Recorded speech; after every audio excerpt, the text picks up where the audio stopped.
petite vidéo courte pour la pleine lune en Vierge, qui a donc eu lieu le 7 mars, c'était hier. Je n'ai pas eu le temps de faire ma vidéo avant, pardon pour cela. Bienvenue sur ma chaîne Nina Passion Tarot. Donc je vais faire un petit tirage rapide pour l'énergie de cette pleine lune qui est quand même assez en lien avec l'énergie de la nouvelle lune. Donc je vous invite à regarder la vidéo que j'avais faite assez longue à ce sujet, hein. Vous verrez les liens dans la boîte de commentaires. Donc avec ces ambiances à la fois très aquatiques, hein, avec le soleil en poisson et Saturne qui vient rentrer dans le signe du poisson, Neptune aussi, et puis Mercure, et puis des énergiteurs, hein, donc Saturne bien sûr, et puis aussi donc la pleine lune est en Vierge, hein, la lune est en Vierge, donc la Vierge est aussi un signe de terre. Donc c'est très important, me semble-t-il, nous dit le ciel, de pouvoir associer de manière harmonieuse et équilibrée dans nos vies ici-bas. Ces énergies aquatiques qui sont aussi des énergies un peu no limites, qui nous permettent, no limites en deux mots en anglais, hein, qui nous permettent de nous connecter à plus grand que soi, à être vraiment dans une énergie aussi de compassion, d'amour, de connexion avec le divin, de sensibilité, d'intuition bien évidemment aussi, et de création du coup artistique, mais de bien ancrer ça dans la matière, de lui donner une forme avec Saturne, au quotidien avec la Vierge. Donc je trouve que c'est très important en fait d'écouter ces messages-là. Donc je vais vous proposer 3 choix et simplement une carte pour voilà, faire assez rapidement parce que j'ai pas beaucoup de temps, mais que j'ai envie de le faire parce que je me sens inspirée par justement ce besoin que nous avons d'harmoniser des énergies qui peuvent sembler complètement opposées en fait, voire parfois contraires si on ne les associe pas bien, mais qui au contraire sont complémentaires parce qu'on a besoin vraiment de l'ancrage en terre, dans notre incarnation, dans notre planète, dans notre quotidien, voilà, tout ce qui est en lien avec la terre et à la matière, donc, et à la forme que nous donnons à notre existence, à l'extérieur comme à l'intérieur, et à l'intérieur de nous connecter bien évidemment aussi avec ces énergies aquatiques, notamment le signe des poissons, qui est donc une connexion très grande à la source, pour que précisément notre quotidien, tout ce que nous mettons en forme, notre relation à la matière, soit aussi inspiré quelque part, bien évidemment. Hein, donc, pour moi, c'est très important. Je reviens, donc j'ai tiré une carte d'un oracle que j'aime beaucoup, l'oracle d'Osho. C'est la tasse de thé. Et alors, la tasse de thé, dans la tradition zen, effectivement, le thé, c'est une action extrêmement banale, hein, de préparer le thé, de boire le thé chaque jour. Cela vient nourrir notre corps physique, le réchauffer, lui donner des nutriments. Mais en même temps, c'est aussi un rituel et une cérémonie en fait que l'on peut répéter chaque jour. Hein. Et donc, il y a dans la tradition zen une vraie cérémonie du thé qui est un rituel magnifique que j'ai eu l'occasion d'expérimenter. Et donc, c'est de mettre du sacré aussi dans nos quotidiens. Ça, c'est très en lien avec l'axe Vierge-Poisson. Hein. La Vierge est très minutieuse, elle aime ce qui est bien rangé, elle aime, comment dire, voilà, quoi, bien présenter les choses, être bien ancrée dans un quotidien qui soit clair, ordonné, parce que ce qui est ordonné à l'extérieur est le reflet de ce qui est ordonné à l'intérieur et vice-versa. Et puis le poisson, donc je viens d'en parler, un signe qui nous connecte au divin et à la source et nous inspire. Donc avec la cérémonie du thé, c'est un petit peu aussi cette phrase que j'aime beaucoup de Sainte Thérèse de Lisieux qui disait il ne suffit pas de faire des choses extraordinaires, parce que souvent on peut se dire que voilà, on veut être extraordinaire parce qu'on a au niveau de l'ego cette ambition-là, qui n'est pas juste, mais qui est humaine, qui est très courante, alors qu'en fait ce qui est important le plus, c'est notre quotidien. C'est notre vie au jour le jour, c'est comment nous construisons et créons notre vie au quotidien, quelles que soient les tâches que nous avons à faire, des fois pénibles, peut-être des fois au contraire très agréables, mais peu importe, c'est de mettre du coup du sacré dans notre quotidien et de faire extraordinairement bien les petites choses, voilà, pour en revenir à Sainte Thérèse, que j'aime beaucoup. Donc la cérémonie du thé, la tasse de thé, c'est ça.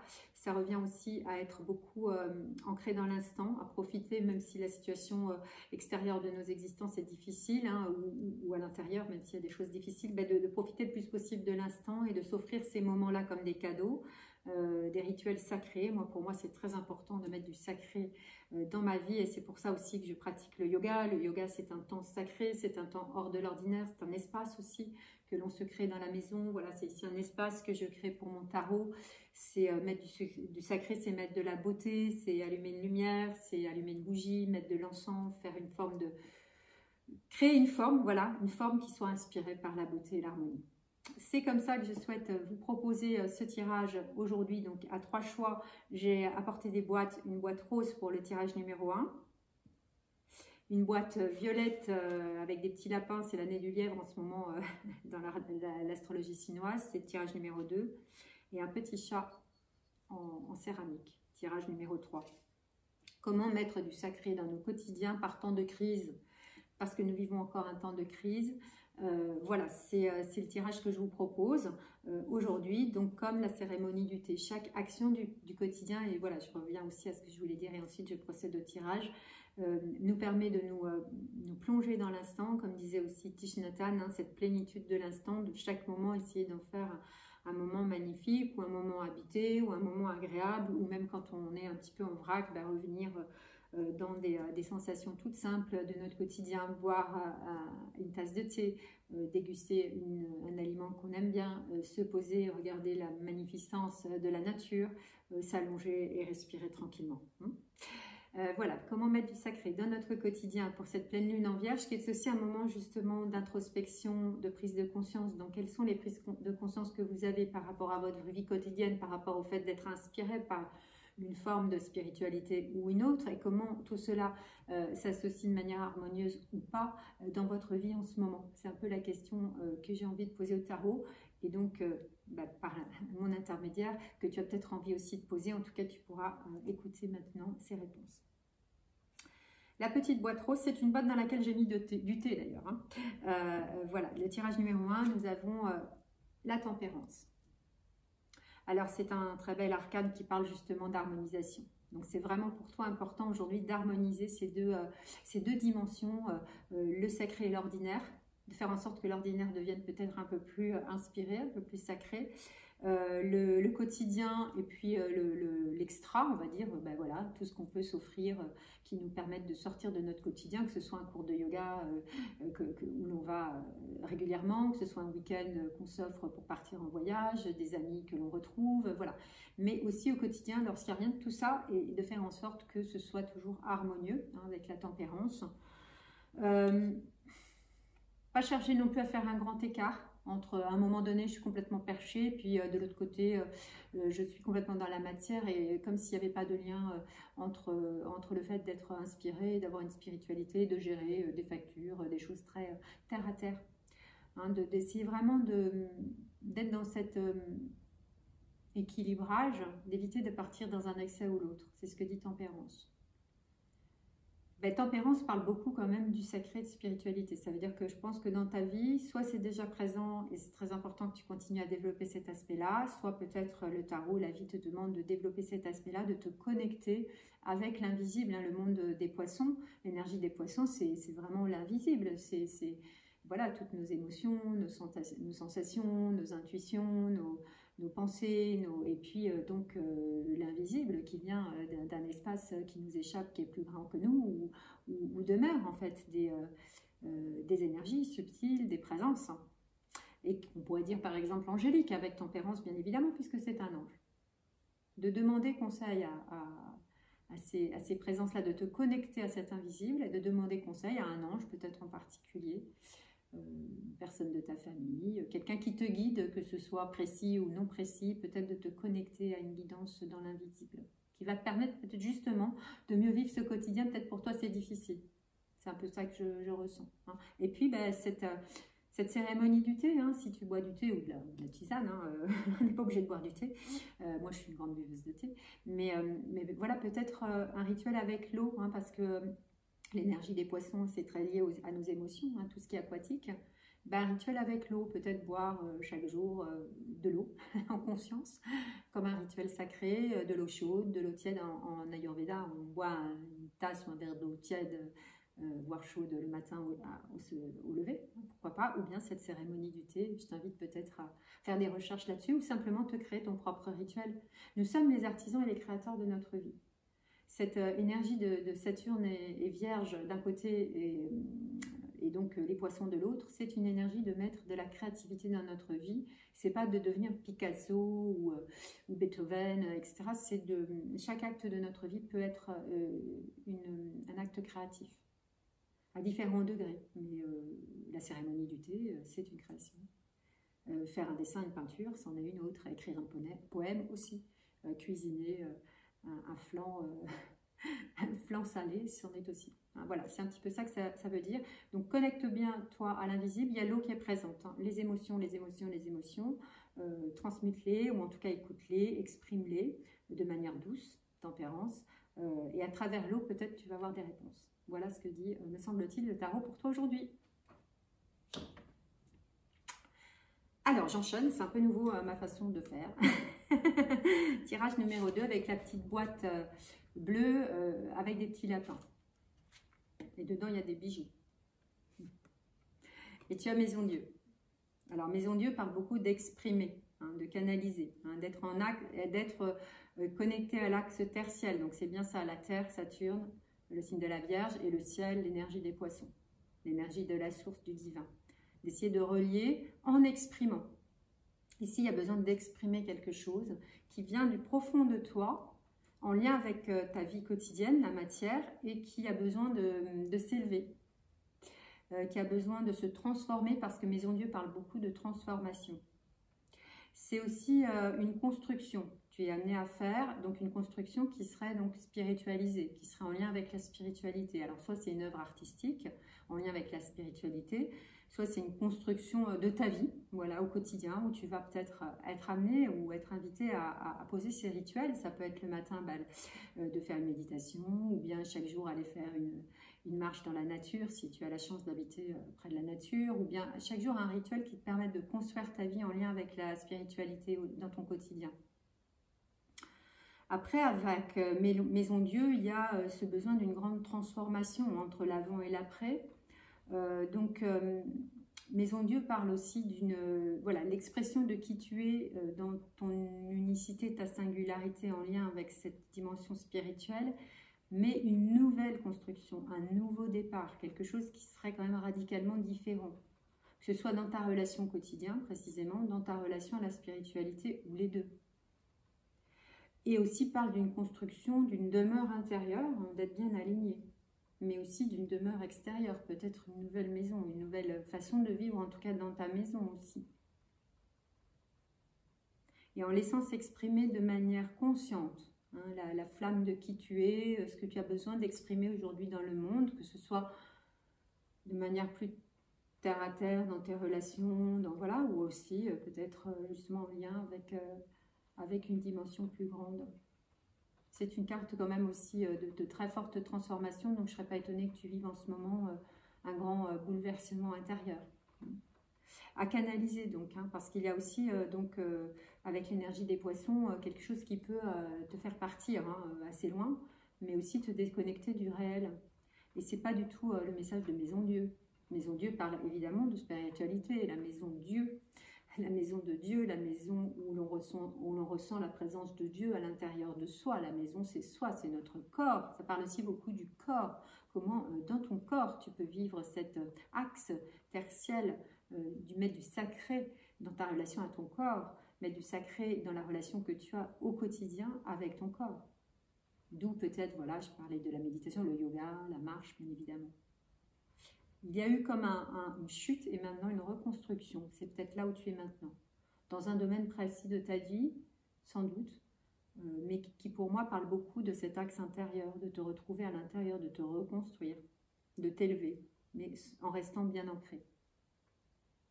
Très beau tirage qui déménage un peu, hein, mais c'est vrai que c'est une période qui peut confronter, parce que l'énergie des poissons, avec Saturne et la Vierge de l'autre côté, et puis Mars en Gémeaux, bon, je ne vais pas rentrer dans les détails astrologiques, vous savez où aller puiser l'information, mais ce sont des énergies qui peuvent être très contrastées, très puissantes, et de trouver le moyen de les exprimer sans que ce soit trop chamboulant non plus, quoi.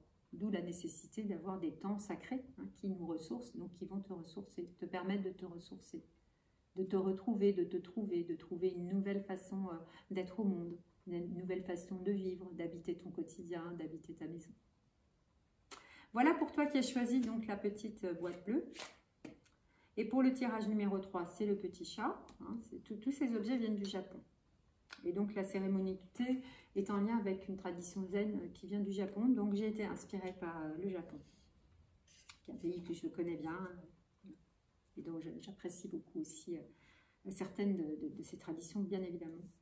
Alors, le tirage numéro 3 pour toi qui as choisi donc l'impératrice avec le petit chat. Alors, l'impératrice, c'est une carte qui est très ancrée dans la matière du corps, dans la sensualité du corps, dans le féminin, que tu sois femme ou homme, mais peut-être plus si tu es encore une femme. Aujourd'hui, en plus, on est le 8 mars, c'est la journée de la femme, donc coucou et bonne fête à toutes les femmes. De bien vivre ton féminin dans ton corps de femme, si tu es une femme, et de ton féminin dans ton corps d'homme, si tu es un homme, bien évidemment, de manière assez sensuelle, mais aussi créative. L'énergie de l'impératrice, c'est vraiment la créativité. De ces 3 cartes, c'est cette carte qui parle le plus de la créativité, qui peut être donc artistique, hein, à travers la matière. Hein, donc beaucoup les arts graphiques, la peinture, la sculpture. Voilà, ça peut être aussi des arts plus subtils, plus en lien avec le temps, la temporalité, l'abstraction de l'écriture ou de la musique. Donc ça, c'est plus abstrait, mais je pense que c'est quelque chose d'un peu plus ancré dans le matériel. Et puis alors, ce qui est très beau avec l'impératrice, hein, qui annonce déjà en fait l'énergie du printemps qui va bientôt arriver, qui n'est pas encore là, donc de renaissance, c'est de renaître à toi-même dans ta jeunesse, dans cette pulsion de vie de la jeunesse, hein, qui est magnifique et que l'on peut retrouver et revivre à chaque instant de notre vie si nous le souhaitons, même si nous avons avancé en âge. Hein, c'est vraiment une attitude intérieure à adopter et à recréer si elle manque. Avec cette idée de l'impératrice qui est aussi l'incarnation de l'âme, de ton âme. Donc c'est vraiment l'idée de revenir vraiment dans l'incarnation, dans la matière. Hein, donc autant les autres tirages étaient un peu plus branchés sur la spiritualité, autant il me semble pour toi, c'est vraiment important. Ben oui, nous sommes tous différents et des fois certaines personnes ont besoin de s'ancrer dans la matière plus que d'autres, en te connectant avec ton âme et ce besoin peut-être de créer à partir de ton âme qui tu es, sous la forme d'un objet ou d'un événement ou d'une créativité, tu trouveras bien, si ça te parle, de te relier à qui tu es vraiment, mais de l'incarner dans la matière. Ça passe beaucoup à travers le corps. L'amour que tu peux avoir pour ton propre corps de manière sensuelle. Donc ça peut être aussi la façon de te nourrir, la façon de prendre soin de toi à travers le corps, les massages, le yoga, la danse, la marche, voilà. Ça aussi, la danse est une forme de créativité magnifique qui passe complètement par le corps. Il y a peut-être quelque chose comme ça pour toi là aujourd'hui. Hein, de toutes ces inspirations que tu peux avoir en lien vraiment avec la profondeur de ton âme qui te guide et apparemment tu te laisses bien guider par elle, de lui donner vraiment une belle forme, parce que l'impératrice parle aussi de la beauté. Voilà, donc d'être inspiré aussi par la beauté, de créer cette beauté dans ta vie. Très très beau message pour ce 3e tirage. Donc voilà, j'ai fait une petite vidéo rapide, mais parce que ces énergies de pleine lune en vierge, donc du 7 mars 2023, me semblaient importantes à nommer, à exprimer, à vivre, voilà, pour chacune et chacun d'entre nous dans notre vie, dans notre quotidien, en lien avec donc, ces messages très beaux du tarot. Et si on les associe, bien, ça donne quand même cette trilogie magnifique, tempérance, maison Dieu, impératrice, avec le féminin qui est très présent, mais la présence de l'ange et du divin avec la maison Dieu aussi, dans une énergie de grande transformation et qui peut vraiment te permettre de te relier à la source de la beauté en toi, à partir de toi, de ton corps et de ton âme, hein, de vraiment relier peut-être aussi, bien évidemment, ton corps et ton âme. Hein. Très souvent, le corps et l'âme sont disjoints parce qu'il y a le mental, l'ego qui vient les séparer. Et ici, on parle d'union, hein, réunion, harmonisation avec tempérance, alignement bien évidemment avec Maison Dieu et incarnation de ton âme dans ton corps d'homme ou de femme avec l'impératrice. Donc un mariage, il est question là d'un mariage intérieur entre ton corps, ton âme, ton cœur bien sûr et ton esprit, hein, de manière à vivre une vie qui soit belle et où le sacré et l'inspiration aient toute leur place. Voilà pour cette vidéo. Merci de liker ma vidéo, de la partager, de la faire connaître autour de toi si ça t'intéresse, si tu es intéressé par le tarot.